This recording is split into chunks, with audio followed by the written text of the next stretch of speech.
Hello और welcome student. स्वागत है आपका करण गुप्ता ट्यूटोरियल क्लासेस में, जिसमें हम आज बात करेंगे एक बहुत ही इंपॉर्टेंट टॉपिक पे। और आज का जो हमारा टॉपिक है वो है नोमेनक्लेचर ऑफ ऑप्टिकल आइसोमर्स। मतलब हम आज ऑप्टिकल आइसोमर्स के नोमेनक्लेचर की टेक्निक के ऊपर बात करेंगे। तो बेसिकली ऑप्टिकल आइसोमर्स के लिए बेसिकली दो टेक्निक्स का यूज किया जाता है फॉर नोमेनक्लेचर, जिसमें फर्स्ट टेक्निक है डीएल सिस्टम और सेकंड सिस्टम है आरएस सिस्टम। तो इन दोनों को हम सिस्टमेटिक वे में बारी बारी से समझेंगे और बहुत सिंपली मैं आपको समझाने की कोशिश करूंगा।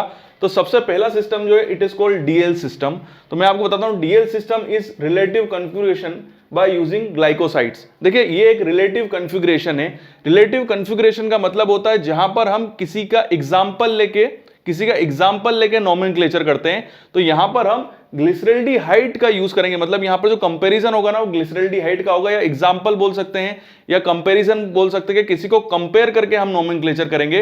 It is called relative configuration. तो यहां पर हम ग्लिसरॉल्डिहाइड को कंपेयर करके नोमेनक्लेचर करते हैं। ठीक है, चलिए अब थोड़ा मैं आपको समझाता हूं तो आपको और भी पॉइंट क्लियर होगा। तो यहां पर आपको एक ग्लिसरॉल्डिहाइड के स्ट्रक्चर दिख रहे हैं। ठीक है, तो पहले मैं थोड़ा सिंपल करता हूं, फिर धीरे धीरे हम इसको थोड़ा सा और इजी करते जाएंगे। तो सबसे पहले आपको यहां पर दो स्ट्रक्चर दिख रहे हैं। ठीक है, तो यहां पर जो नोमेनक्लेचर की टेक्निक होती है ना वो इस बेसिस पे डिपेंड करती है कि OH कहां पर है। ठीक है, ध्यान से सुनिएगा, जहां OH होता है वहां पर उसके हिसाब से हम नोमेनक्लेचर करते हैं। एग्जांपल के लिए अगर OH जो है वो राइट हैंड साइड पे है तो it is called D glyceraldehyde, मतलब डेक्स्ट्रो रोटेटरी। और अगर OH जो है वो एल तरफ है, मतलब लेफ्ट हैंड साइड पे है, तो it is called L glyceraldehyde. मैंने नीचे भी लिखा हुआ है as OH on right hand side it is D glyceraldehyde, तो हम डी लगाएंगे डेक्स्ट्रो रोटेटरी। और एल साइड पे है, मतलब लेफ्ट हैंड साइड पे है, तो it is called L glyceraldehyde, मतलब लीवो रोटेटरी। एक पॉइंट तो ये क्लियर हो गया। अब मैं आपको थोड़ा सा और क्लियर करता हूं कि ये जो डीएल सिस्टम जो नोमेनक्लेचर है ना बेसिकली वो केवल शुगर और अमीन्स के लिए यूज होता है। किसमें? शुगर और अमीन्स के लिए यूज होता है। और शुगर, तो ये जो एग्जांपल है ये शुगर का एग्जांपल है, तो यहां तो आपको OH मिलेगा, बट अमीन्स के केस में OH अवेलेबल नहीं हो पाता है, तो वहां पर आपको NH2 देखना है। ठीक है, मतलब अगर आप शुगर का डीएल सिस्टम से नोमेनक्लेचर कर रहे हैं तो आपको OH का यूज करना है। ठीक है, OH की पोजीशन देखनी है। और अगर उसी जगह अगर आप शुगर के बाद मैंने बोला आपका अमीन्स का यूज कर रहे हैं, मतलब अमीनो एसिड्स का अगर आप नोमेनक्लेचर कर रहे हैं, तो वहां पर आपको NH2 बॉन्ड NH2 की प्रेजेंस देखनी है कि वो कहां पर लगा हुआ है, वो डी राइट हैंड साइड पे है कि लेफ्ट हैंड साइड पे। क्लियर हो गया। नेक्स्ट चीज देखते हैं, यहां पर मैंने दो पॉइंट लिखे हैं वो बहुत इंपॉर्टेंट है। फर्स्ट पॉइंट है keep highest priority group on top, मतलब जो ग्रुप हाईएस्ट प्रायोरिटी पे होता है उसको आपको ऊपर रखना है इस नोमेनक्लेचर पे। सेकंड वाला थोड़ा इंपॉर्टेंट है, उसको ध्यान से सुनिएगा। C lowest chiral carbon on horizontal line. ठीक है, lowest chiral carbon on horizontal line, इसका क्या मतलब है? देखिए लोएस्ट किरेल कार्बन का मतलब है कि एग्जांपल के लिए मान लीजिए जैसे कि यहां तो आपको एक किरेल कार्बन दिख रहा है। किरेल कार्बन का मतलब होता है वो कार्बन जिससे चार डिफरेंट ग्रुप्स या चार डिफरेंट एटम्स जुड़े हुए होते हैं। जैसे कि ये जो कार्बन है किरेल कार्बन है, जहां पर चार डिफरेंट ग्रुप्स या एटम्स जुड़े हुए हैं। क्लियर हो गया आपको? अब यहां पर देखिए, यहां बोला गया C lowest chiral carbon on horizontal line. तो एग्जांपल के लिए अगर मान लें कि अगर यहां पर इस टाइप से कंडीशन होती, देखिए ये OH H H OH, ठीक है, तो यहां पर हम क्या करते हैं, तो इस कंडीशन के अंदर फिर हमको लोएस्ट किरेल कार्बन को देखना पड़ता, मतलब इसको देखना पड़ता, और इसके हिसाब से फिर हमको नोमेनक्लेचर करना पड़ता कि यहां पर जो OH है वो कौन सी कंडीशन पे है, मतलब कौन सी साइड में है, राइट हैंड साइड पे है कि लेफ्ट हैंड साइड पे है। तो ये पॉइंट है कि अगर आपको इस टाइप के स्ट्रक्चर का नोमेनक्लेचर करना मिल जाए, जो बेसिकली जितने भी ग्लूकोज होते हैं उनके स्ट्रक्चर, जो शुगर्स ग्लूकोज है उनके स्ट्रक्चर इसी टाइप से ही होते हैं, तो वहां पर आपको जो लोएस्ट किरेल कार्बन है उसकी पोजीशन देखनी है कि वहां पर OH जो है वो किस साइड के अंदर लगा हुआ है। ठीक है, तो एक पॉइंट तो ये हो गया, तो ये वाला क्लियर हो गया आपको। तो इस रूल को मैं थोड़ा और आपको इजी करके समझाने की कोशिश करता हूं, और कुछ पॉइंट है जो आपको और क्लियर होंगे। जैसे कि इसमें एक बात बोली, keep highest priority group on top और C lowest chiral carbon on horizontal line. तो मैंने आपको एक एग्जाम तो बता दिया कि सबसे नीचे वाला जो कार्बन होगा हमको उसको डिनोट करके ही उसकी पोजीशन, मतलब उस कार्बन के हिसाब से जो सबसे नीचे किरेल कार्बन होगा उसमें OH कौन सी पोजीशन पे लगा है उसके हिसाब से हमको नोमेनक्लेचर करना है। एक और इसी रूल को थोड़ा सा और मैं आपको क्लियर करता हूं। जैसे कि इसने बोला हाईएस्ट प्रायोरिटी ऑफ ग्रुप, तो मान लीजिए एक COOH सबसे ऊपर है, उसके बाद यहां पर देखिए आप तो ये लगे हुए हैं। ठीक है, और यहां है CHO, तो यहां पर हाईएस्ट प्रायोरिटी ग्रुप कौन सा है? COOH है। ठीक है, अब यहां पर देखिए तो कंडीशन दिखा देता हूं मैं आपको। OH, फिर यहाँ OH H, यहाँ OH है, एग्जाम्पल है ना OH और ये H। ठीक है, तो इस तरीके से आप देखें तो highest priority group on top है।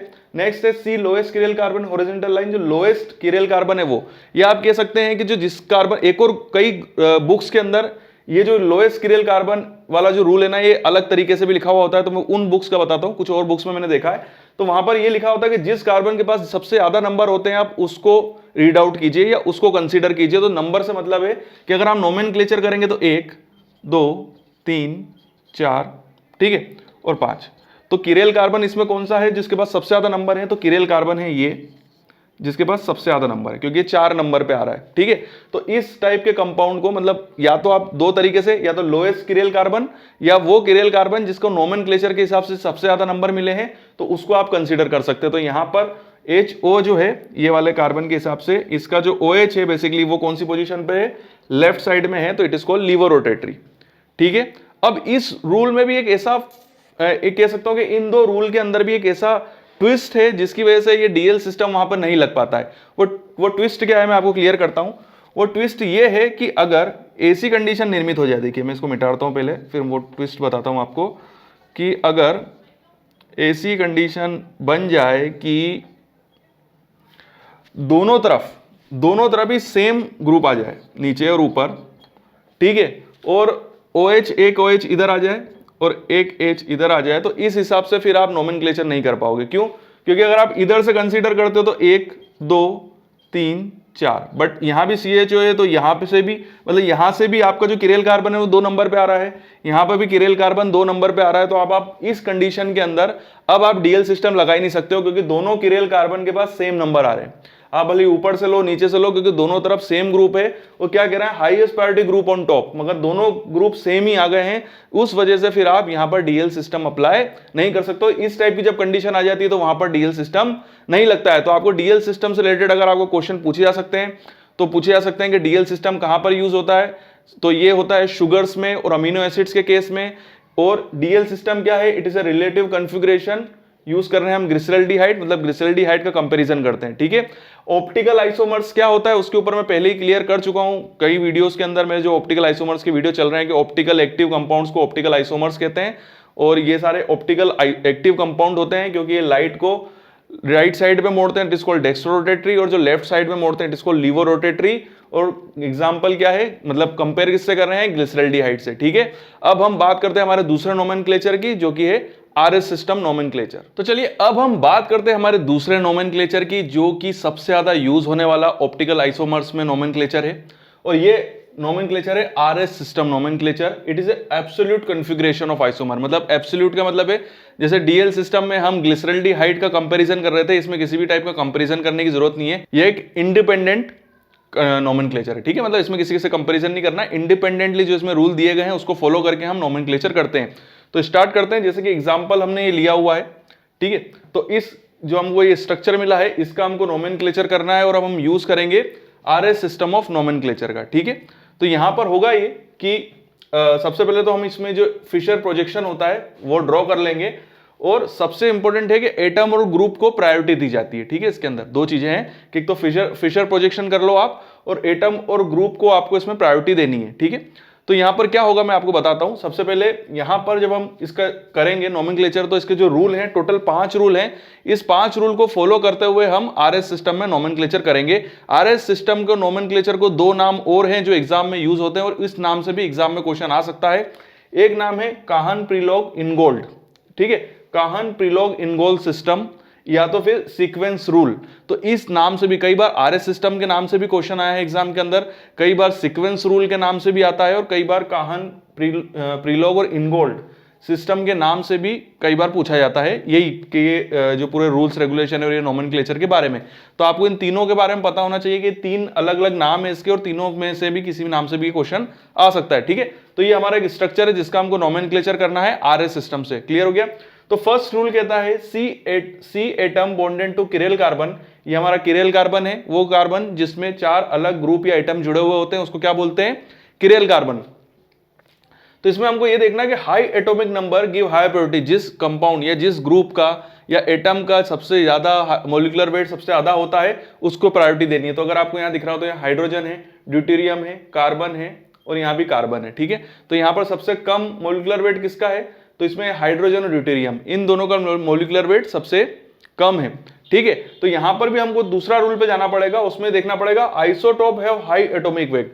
यहां पर अगर हाइड्रोजन और ड्यूटेरियम है, ये दोनों एक दूसरे का आइसोटोप है, तो उसमें हमको ये देखना पड़ेगा कि सबसे ज्यादा एटॉमिक वेट कम किसका है। तो इसमें हाइड्रोजन का एटॉमिक वेट जो है वो 1 है और इसका एटॉमिक वेट 2 है। ठीक है, तो यहां पर ये आ गया 4 नंबर, ये सबसे पीछे है। ठीक है, और ये आ गया 3 नंबर। तो 4 और 3 नंबर तो हमको पता चल गए कि यहां पर जो सबसे कम एटॉमिक वेट है वो हाइड्रोजन का है, तो सबसे पीछे ये जाएगा और उसके बाद फिर ड्यूटेरियम आ जाएगा। ठीक है, नेक्स्ट पॉइंट पे चलते हैं। When atom are same next atom determine. अगर इस कंडीशन में अगर यहां देखें अगर हम, तो यहां पर आपको कार्बन कार्बन दोनों सेम दिख रहे हैं, बट अगर आप देखें तो फिर हमको नेक्स्ट एटम की तरफ जाना पड़ेगा, मतलब कार्बन के बाद क्या आ रहा है, हाइड्रोजन। ठीक है, तो अगर इधर देखें तो यहां कार्बन के बाद 3 हाइड्रोजन आ रहे हैं। ठीक है, H3 आ रहे हैं ना, 3 हाइड्रोजन है। ठीक है, तो 3 हाइड्रोजन है, बट अगर आप यहां देखें तो कार्बन के बाद 2 हाइड्रोजन है और फिर एक कार्बन है।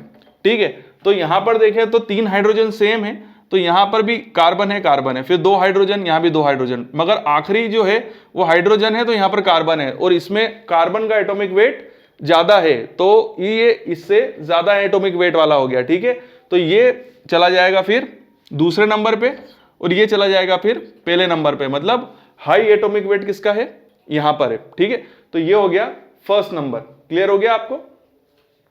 तो इस तरीके से यहां पर हम नोमेनक्लेचर करते हैं। नेक्स्ट पॉइंट पे चलते हैं, जो कि 2 ऐसे पॉइंट हैं जो कि इसके अंदर तो नहीं दिए हुए हैं, बट आपको ये चीज याद रखनी है। फर्स्ट पॉइंट है double bond atom are equal to 2 atom. Double bond atom are equal to 2 atom. Example के लिए मैंने यहां दिया हुआ है कि C डबल बॉन्ड O है, तो वो होगा C bond O, C bond O। ठीक है, इस टाइप से, मतलब आपको ऑक्सीजन जो है वो यहाँ पर डबल बॉन्ड दिख रहा है, मतलब 2 ऑक्सीजन काउंट करने हैं आपको।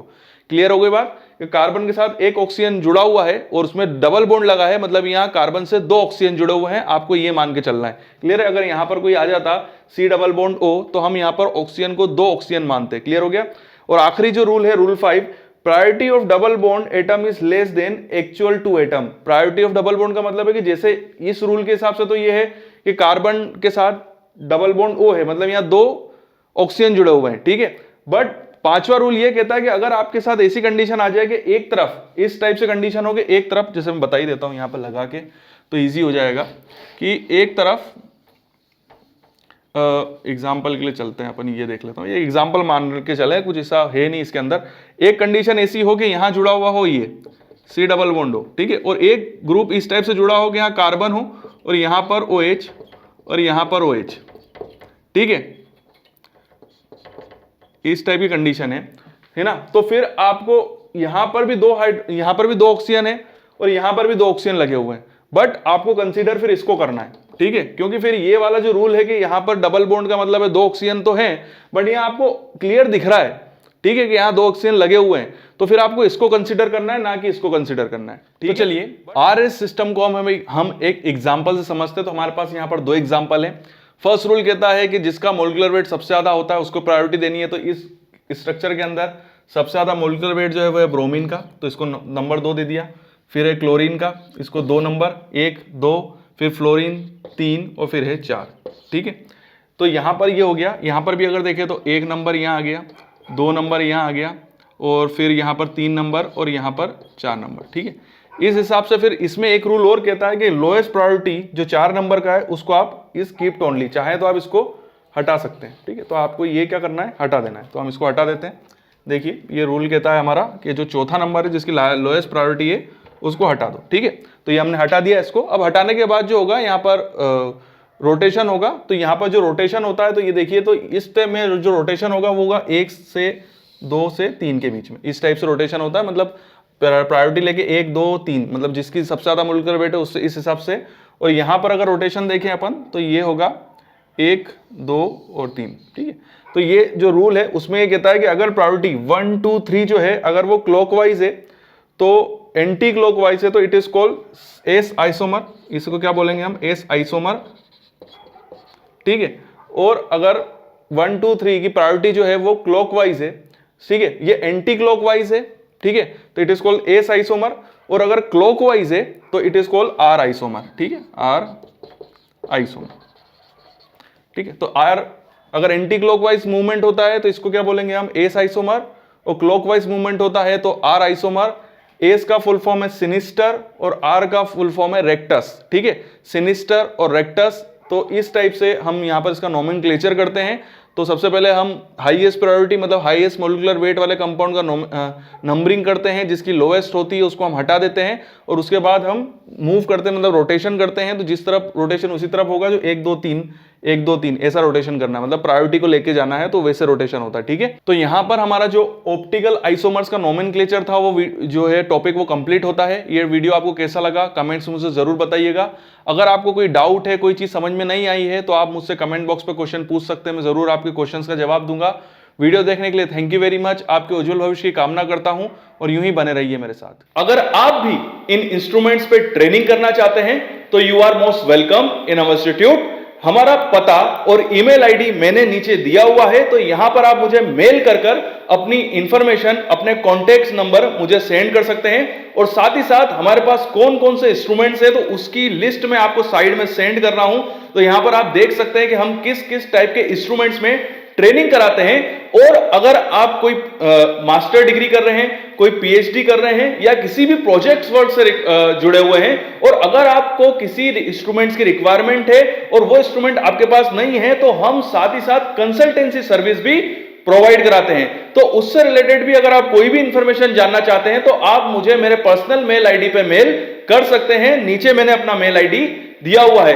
और मैं अपने उन स्टूडेंट से बात करना चाहता हूं कि वो स्टूडेंट जिनको कोई डाउट है, कोई क्यूरी है, बट कमेंट्स बॉक्स में कई बार ऐसा होता है कि वो क्यूरी और डाउट इतने बड़े होते हैं कि मैं कमेंट्स बॉक्स में उनको उनके आंसर सही तरीके से नहीं दे पाता हूं। तो आप मुझे मेरे इंस्टाग्राम पे फॉलो कर सकते हैं, ये मेरा इंस्टाग्राम आईडी है। तो यहां पर मैं आपसे डायरेक्टली कांटेक्ट में आ जाऊंगा और आप मुझे डायरेक्टली क्वेश्चन पूछ सकते हैं और मैं आपके सारे डाउट जरूर क्लियर करूंगा। तो वीडियो देखने के लिए थैंक यू वेरी मच और यूं ही बने रहिए मेरे साथ।